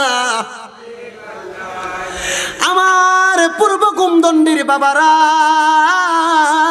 ও পর্দার অন্তরালের মা বোনেরা, তাহলে আপনার সন্তানকে যদি আপনি কোরআন না শিক্ষা গ্রহণ করান, আপনার সন্তান আপনার বুকের মধ্যে পাড়া দিয়ে ফুলসেরাতের রাস্তাটা পার হবে। এবার আসেন সন্তানের দল, আপনার মা বাবা আপনার দায়িত্বগুলো পালন করলো, কোরআন পড়াইলো, কোরআন শিখাইলো না, কিন্তু আপনি সন্তান প্রাপ্তবয়স্ক হইলেন, 10 বছরের উপরে আপনার বয়স, আপনার মা বাবা আপনাকে চেষ্টা করে পড়াইতে পারে নাই, মা বাবা অভাবের কারণে সংসারের পূর্ণতা পূরণ করার জন্য পারে নাই, কিন্তু আপনি প্রাপ্তবয়স্ক হওয়ার পরে যদি আপনি কোরআন না শিখতে পারেন, আল্লাহর হাবিব বলতেছে ওই সন্তান যখন তার বাবার বুকের মধ্যে পাড়া দিবে, সন্তানের বাবাও জাহান্নামে যাবে, ওই সন্তানও জাহান্নামে যাবে। আপনার নিজ যোগ্যতায় মুসলমান হিসেবে প্রয়োজন আল্লাহর কোরআন শিক্ষা গ্রহণ করা। এ সৈয়দ কমর আলী মিয়া জিয়া কথা সঙ্গের যুবক ভাইয়েরা, এলাকাবাসীরা, এই মাহফিল সাজাইছো তোমাদের লক্ষ টাকার উপরে খরচ হয়েছে, এই মাহফিলে তবরক করতেছো তোমাদের অনেক খরচ হয়েছে। যদি এই মাহফিলকে সাফল্যমণ্ডিত করাইতে চাও, এলাকার মানুষকে জান্নাতের রাস্তা দেখাইতে চাও, আগামী রমজান মাস আগমন করলে ওই রমজান মাসে এলাকার মসজিদের মধ্যে সারা 24 ঘন্টার যে কোনো একটা ঘন্টা সময় বের করবা। যুবক ভাইয়েরা, মুরব্বী বাবাজিরা, একসাথে মসজিদের ইমামকে নিয়ে মসজিদের মধ্যে বসবা। হুজুর আমরা কোরআন পড়তে পারি না, আপনি আমাকে শিখিয়ে দেন। আল্লাহর কসম, যদি আপনি না শিখেও মারা যান, শিখতে শিখতে মারা যান, আল্লাহর হাবিব বলেছে এই শিখতে শিখতে যারা মারা যায় তাদের মরণ শহীদের মরণ। নবী বলে শহীদরা জান্নাতি জান্নাতি জান্নাতি।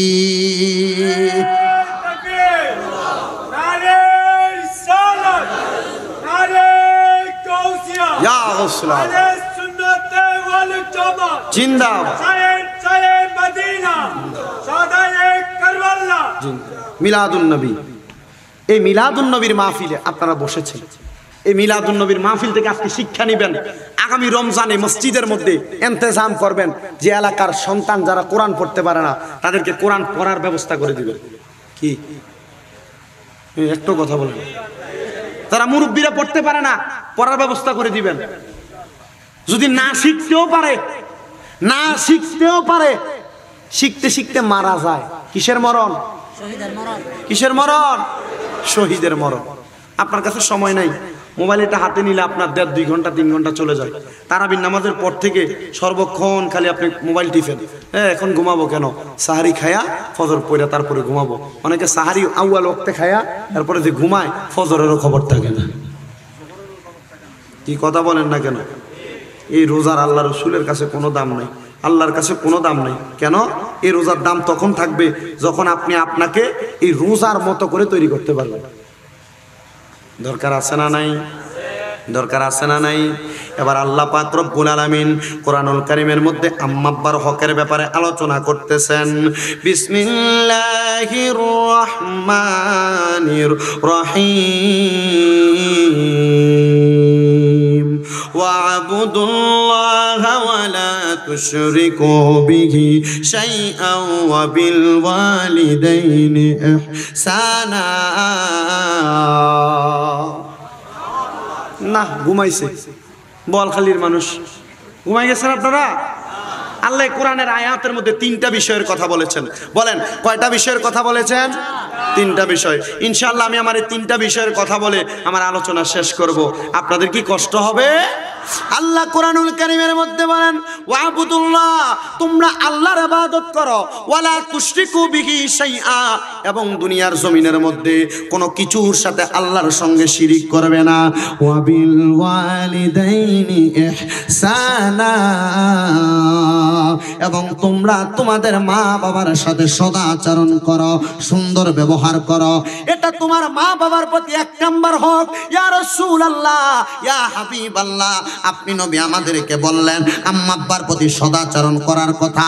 আল্লাহর কোরআনও বলল আম্মা আব্বার প্রতি সদাচরণ করার কথা। ও নবীজি, আপনি নবী আমাদেরকে শিক্ষা গ্রহণ করিয়ে দেন আমরা কিভাবে আম্মা আব্বার হকগুলা আদায় করব। আপনার মা আপনাকে জন্ম দেওয়ার পরে ওই আম্মা আব্বা যখন প্রাপ্তবয়স্ক হয়ে যায়, আপনি সন্তান যখন ইনকাম করেন, আপনার ইনকামের টাকা থেকে আপনার মা বাবা যেমন ভাবে চললে সুন্দর ভালোভাবে চলতে পারবে, আম্মা আব্বাকে সুন্দরভাবে চলার ব্যবস্থা করে দেওয়া। আপনার মুখের কথা, জবানের কথার দ্বারা আপনার মা বাবা যেন কোনোদিন কষ্ট না পায়। 3 নাম্বার, আপনার বিবাহ করার পরে আপনার স্ত্রীর সঙ্গে সদাচরণ করতে গিয়ে স্ত্রীর জন্য আপনি আপনার মা বাবার মনে কষ্ট দিতে পারবেন না। 4 নাম্বার, আপনার মা বাবাকে আপনি এমন গুরুত্ব প্রদান করবেন যেন আপনার মা বাবা আপনার শ্বশুর শাশুড়িকে গুরুত্ব দেওয়ার সাথে সাথে বলে যে মন্তরের ধারণা না করে যে আমার সন্তান শ্বশুর শাশুড়িকে গুরুত্ব দিতে গিয়ে আমরা মা বাবাকে গুরুত্ব দিচ্ছে না। 5 নাম্বার, আপনার মা বাবা যখন অসুস্থ হয়ে যাবে, আপনি সন্তান আপনার মা বাবার পরিপূর্ণ সেবা প্রদান করবেন। বলে হুজুর কেন সেবা প্রদান করব? সন্তান, আপনি হয়তো বা ভুলে গিয়েছেন, আপনি যখন আপনার মায়ের গর্ভের মধ্যে ছিলেন, আপনার মা আপনাকে 1 দিন না 2 দিন না 3 দিন না 10 মাস 10 দিন আপনি সন্তানকে গর্ভের মধ্যে রেখেছেন। ওই 10 মাস 10 দিন গর্ভে থাকা অবস্থায় আপনি সন্তান আপনার মায়ের পেটের মধ্যে কত আঘাত করেছেন, কত লাথি দিয়েছেন। আপনার মা ঘুমাইতে পারে নাই, ঘুম বন্ধ হয়ে গেছে। আপনার মা খাইতে পারে নাই, খাবারের রুচি বন্ধ হয়ে গেছে। কিন্তু আপনি কি জানেন, একটা মা জননী সন্তান জন্ম দেয়, যখন সন্তানটা জন্ম নেয়, একটা মহিলা মাত্র 45 সেন্ট ওজনের কষ্ট সহ্য করতে পারে, ব্যথা সহ্য করতে পারে।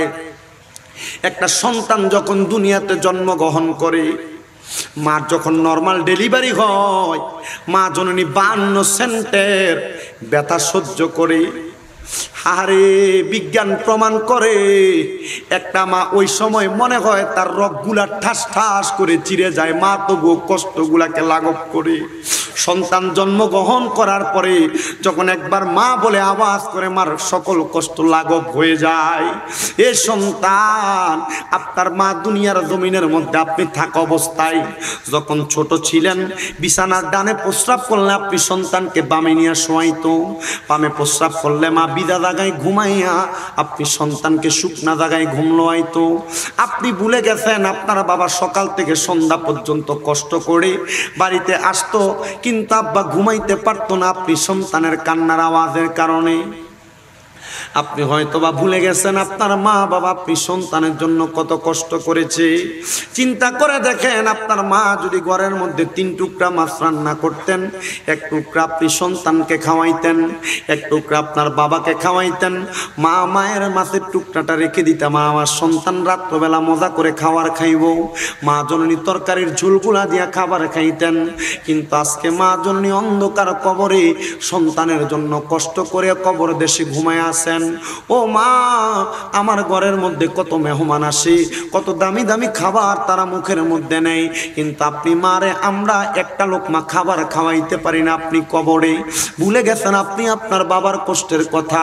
এমন ঈদের দিন গিয়েছে, আপনার বাবা নিজে সিরা লুঙ্গিটা পরেছে, পুরান পাঞ্জাবি আয়রন করে পরেছে, আয়রনও করতে পারে নাই, কোনো রকম ধুয়ে আপনার বাবা ঈদের ময়দানে গেছে। কিন্তু আপনি সন্তানকে দামি জামা কাপড় আপনার বাবা কিনে দিছে। আপনি আপনার বাবাকে যদি প্রশ্ন করতেন, বাবা আপনি কেন নতুন জামা কাপড় কিনেন নাই, আব্বা নিজেই মুখ খুলে বলতো, সন্তান এখন কি আমাদের আর ঈদের বয়স আছে নাকি, নতুন জামা কাপড় পরার বয়স আছে নাকি। আব্বা নিজে নিজে আপনাকে এমন উত্তর দিতেন, কিন্তু অভাবের কথা বলতেন না। আপনি সন্তান আজকে লাখ লাখ টাকার মালিক, আপনার বাবাকে 500 টাকা দিয়ে একটা লুঙ্গি কিনা পরাইতে পারেন না। আপনি সন্তান হাজার হাজার টাকার মালিক, কিন্তু আপনি আপনার বাবাকে 500 টাকা দিয়ে একটা জামা কিনা পরাইতে পারেন না। ভুলে গেছেন আপনি আপনার মায়ের কষ্টের কথা। যে মা জননী আপনাকে কাপড়ের আঁচল থেকে খুইলা স্কুলে যাওয়ার সময়, মাদ্রাসা যাওয়ার সময় 5-10 টাকা হাতের মধ্যে দিয়া দিত, মা নিজে পানের টাকাটা আপনার হাতের মধ্যে তুলে দিত। আপনার মা জননী আজকে অন্ধকার কবরে ঘুমায় আছে। আপনি হাজার হাজার লাখ লাখ টাকার মালিক, এ সন্তানের দল। আপনার মা অন্ধকার কবরে, আপনি আপনার মার একটা 500 টাকার কাপড় কিনা পরাইতে পারেন না। কি হবে তোমার টাকা দিয়া যুবক? কি হবে তোমার পয়সা দিয়া? কি হবে তোমার এত সম্পদ দিয়া, যদি তুমি তোমার সম্পদ দিয়া তোমার মা বাবার শান্তি না করতে পারো, যদি তোমার আম্মা আব্বার কলিজা ঠান্ডা না করতে পারো? সন্তান, তোমার মা তোমার বাবা তোমার কাছে 10 লাখ টাকা চায় না, 5,000 টাকা চায় না, মাত্র 10 টাকার পান যদি তুমি গোমদন্ডির বাজার থেকে কিনে আনো, ফুলতলির বাজার থেকে কিনে আনো, তোমার মার কলিজাটা ঠান্ডা হয়ে যায়। আল্লাহর কসম রে যুবক, এমনও যুবক আছে, এমনও সন্তান আছে যারা বিবাহ করার পরে তাদের মা বাবার মনের মধ্যে কষ্ট দেয়। ওই দিন আমি একটা মাহফিলে যাওয়ার আগে একজন মা জননী কল দিয়া কই, হুজুর আমার সন্তান বিবাহ করার পরে তার বউকে নিয়ে আসে তার শ্বশুর বাড়িতে থাকে। আমি মা তো আমার পুতের কাছে টাকা চাই নাই, পয়সা চাই নাই, সম্পদ চাই নাই। আমি মা শুধু চাইছি আমার জাদুমণি নিয়ে আমি মার একবার মা বইলা ডাক দেই। হুজুর আমি আমার সন্তানের চেহারাটা দেখি না, আমি মায়ের কলিজার মধ্যে শান্তি নাই। এ বন্ধুরে, তুমি তোমার ভাইয়ের সাথে ঝগড়া করে, বউয়ের সাথে ঝগড়া করে মা বাপকে আলাদা করে দাও। মা বাপ তোমার ঘরে এক বেলা ভাত খায়, তোমার ভাইয়ের ঘরে এক বেলা ভাত খায়। এক সপ্তাহ এই ভাইয়ের ঘরে খায়, আরেক সপ্তাহ ওই ভাইয়ের ঘরে খায়। তোমার মা বাবা এমন ভাবে আলাদা আলাদা করে মানুষের ঘরে ঘরে হাইটা হাইটা খাওয়ার মতো তোমার জন্ম দেয় নাই। তোমার মা বাবা, তোমরা 5-6 ভাই জন্ম দিয়েছেন, 2 জন মা বাবা তোমরা লালন পালন করেছে, আর তোমরা 5-6 জন ভাই বোন মিলা তোমাদের মা বাপকে লালন পালন করতে পারো না। তোমার মতো সন্তান আল্লাহর দরবারে কি জবাব দিবে? নবী আমার কয়, সাখাতুর রব্বি ফি সাখাতিল ওয়ালিদি। আম্মা আব্বার মনে কষ্ট দিলে, এক কথায় আম্মা আব্বার অসন্তুষ্টিতে আমার আল্লাহ সন্তুষ্ট হয়ে যায়। তুমি চিন্তা করো বন্ধুরা, তোমার মা বাপকে তুমি এই খাবারগুলো আলাদা আলাদা করে দাও। মা বাবার কখন কি খাইতে মন চায় তুমি সন্তান এখনো জিজ্ঞাসা করো না। আল্লাহর দোহাই লাগে, এমন সন্তান আছো তোমরা তোমাদের মা বাপরে এমন আলাদা আলাদা করে রাখছো। এ যুবক ভাই, পারলে দেন আপনাদের পাগুলা আমার সামনে দেন, আমি শামীম রাজার জিব্বা দিয়ে আপনি সন্তানের পাগুলা পরিষ্কার করে দিব। যদি আপনি আপনার মা বাবার এমন কষ্ট দিয়া থাকেন, আম্মা আব্বার এমন আঘাত দিয়া থাকেন, এখান থেকে বাড়িতে যাইয়া আম্মা আব্বার কদম গুলারে জড়াইয়া ধরবেন আর ডাক দিয়া বলবেন, মা আপনার মনে আমি বড় কষ্ট দিয়েছি, আল্লাহর রাস্তায় আমারে মাফ করে দেন। আব্বা আপনার মনে বড় কষ্ট দিয়েছি, আল্লাহর রাস্তায় আমাকে মাফ করে দেন। যতক্ষণ পর্যন্ত আপনার মা আপনার বাবা আপনাকে মুখ দিয়ে বলেছে মাফ করে দিছি, ততক্ষণ আপনি আপনার মা বাবার কদম ছাড়বেন না। সন্তান আল্লাহর দোহাই লাগে কদমে হাত দিয়া বলি, আমার আল্লাহর নবী বলেছে, রিদার রব্বি ফি রিদাল ওয়ালিদি। আম্মা আব্বার সন্তুষ্টিতে আমার আল্লাহ সন্তুষ্টি হয়ে যায়। ওই মা বাবার মনে কষ্ট দিয়া এমন 100টা মাহফিলে বসতে তোমার কোনো লাভ হবে না। ওই মা বাবার খানা না দিয়া 5 ওয়াক্ত নামাজ পড়লে তোমার কোনো লাভ হবে না। ওই মা বাবার কলিজায় আঘাত দিয়া তুমি সন্তান মক্কা মদিনা যায় হজ করলে কোনো লাভ হবে না।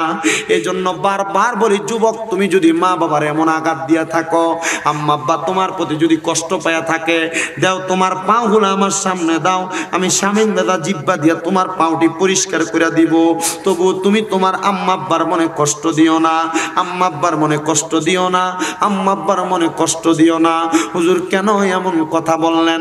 সন্তান মা বাবার কদমে ধরে মাপ চাইবা, একবার মনে মনে এরাদা করো। অনেকে চিন্তা করে, হুজুর আমি তো আমার মা বাবার মনে কষ্ট দেই নাই, আমি কি আমার মা বাবার কদমে ধরবো? হ্যাঁ যুবক ভাই, হ্যাঁ মুরব্বী বাবারা, যদি আম্মা আব্বার মনে কষ্ট না দিও থাকো, এখান থেকে বাড়িতে যে আম্মা আব্বার আব্বার পাও ধরবা।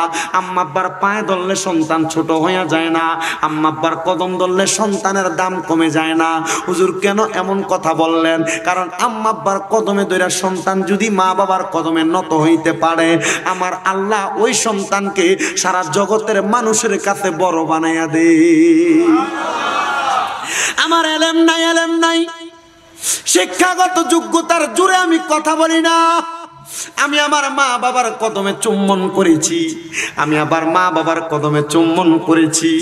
আমার আব্বার পায়ে যখন আমি চুম্বন করেছি, আমার বাবা আমারে বলছে দেখো ছেলে কি করে। আমি আমার মায়ের পায়ে চুম্বন যখন প্রথম দিন করেছি, আমার একটা ছেলে ছিল, ওই ছেলেটা আমারে বলছে কি আপনি যে আপনার মার পায়ে চুমা দেন, মানুষে দেখলে কি কইব? আমি কইছি দুনিয়ার মানুষ আমারে কি বলবে এটা আমার দেখার বিষয় না। আমার মায়ের কদমে চুম্বন করলে আল্লাহ আমারে কোন চোখে দেখবে এটাই আমার সবচেয়ে বড় পাওনা। সন্তান রে, ওই মা বাবার পায়ের মধ্যে দইরা দইরা মাপ চাইবা। বলে হুজুর কোনোদিন তো আম্মা আব্বার কাছে মাপ চাই না, সামু কেমনে?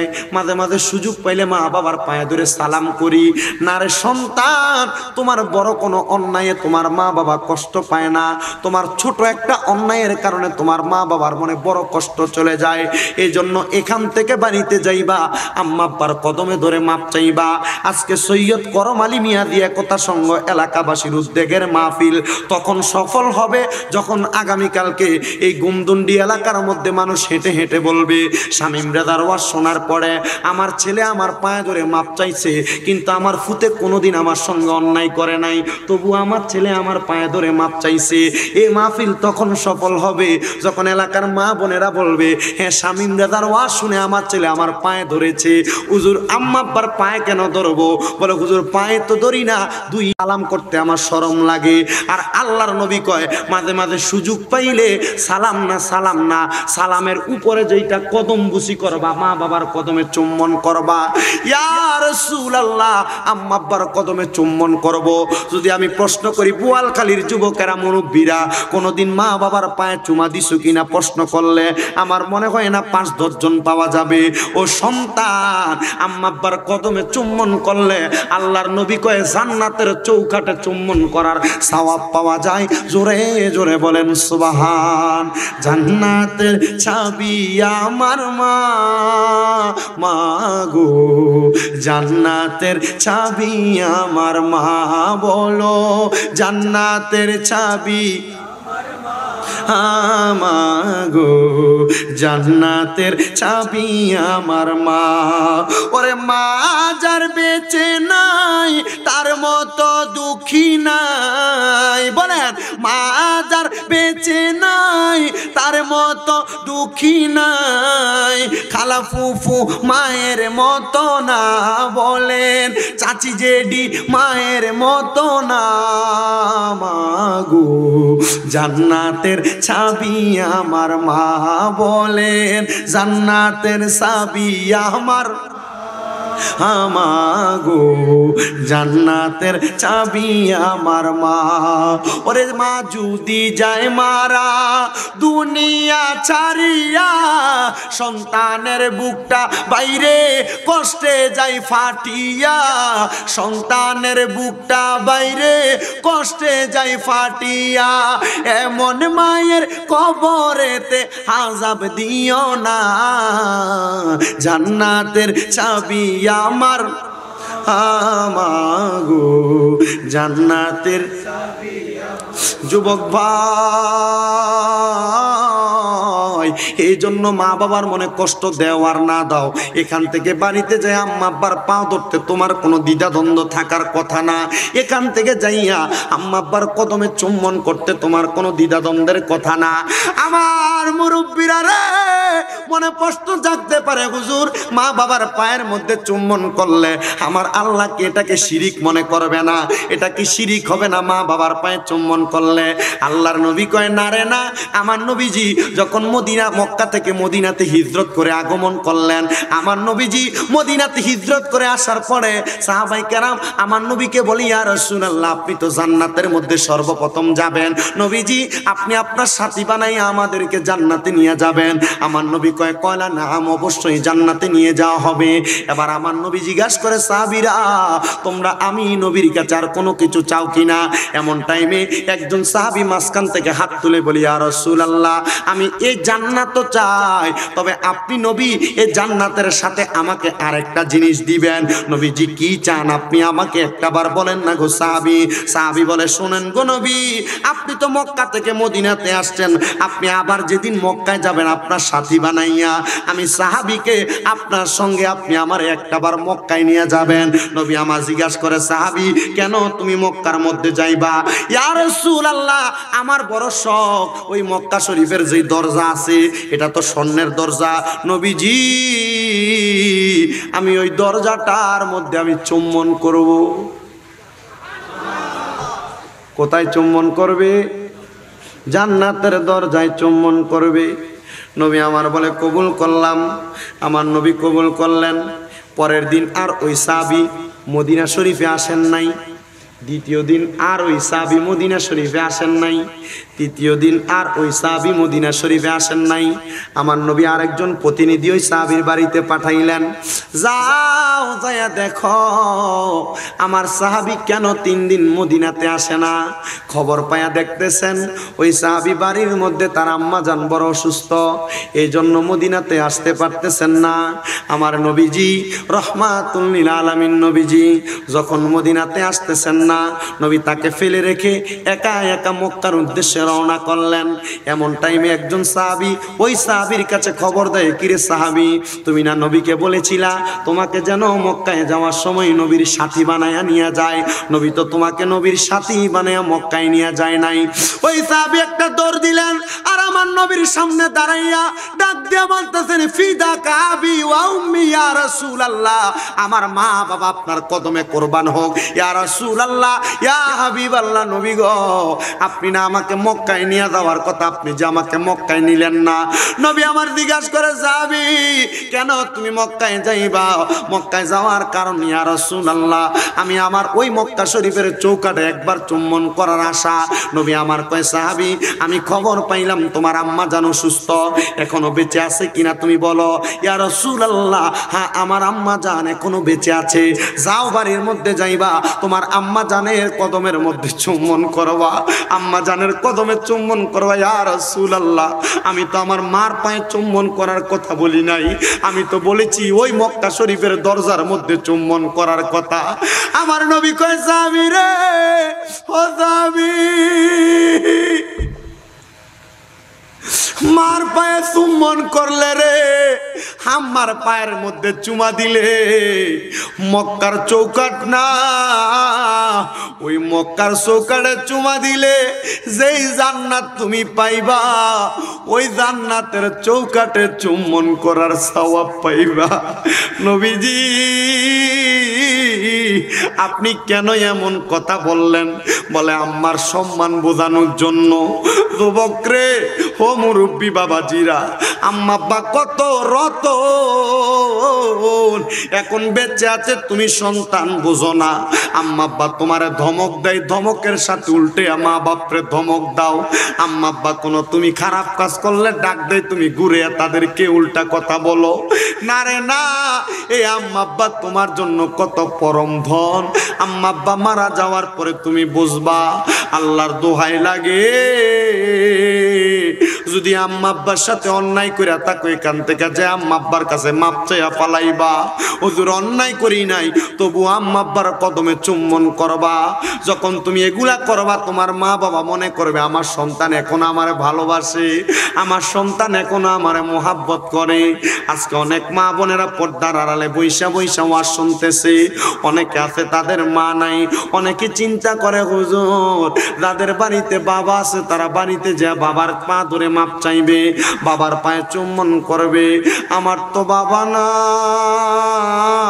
নাই, আমি কার পায়ের মধ্যে ধরে মাপ চাইব? এ সন্তানের দল, বাবা যদি কবরে থাকে বাবার পায়ে ধরে মাপ চাওয়ার তোমার সুযোগ নাই। অনেকে চিন্তা করতেছে হুজুর যাদের বাড়িতে মা আছে তারা বাড়িতে যায় মার পায়ের মধ্যে ধরে মাপ চাইবে, আমার তো মা নাই, আমি বাড়ির মধ্যে যে কার পায়ের মধ্যে ধরে মাপ চাইব? এ সন্তানের দলেরা, আব্বা আম্মা অন্ধকার কবরে, আব্বা আম্মার পা ধরে তুমি মাপ চাইতে পারবা না। কেমনে মাপ চাইবা? তোমার মা বাবা অন্ধকার কবরে। এজন্য একজন আশিক সুরে সুরে বলতেছে, ওরে বাবা তুমি কেমন আছো ছোট মাটির ঘরে, তোমার কথা হৃদয় মাঝে পড়ছে বারে বারে। বাবা তুমি কেমন আছো ছোট মাটির ঘরে, তোমার কথা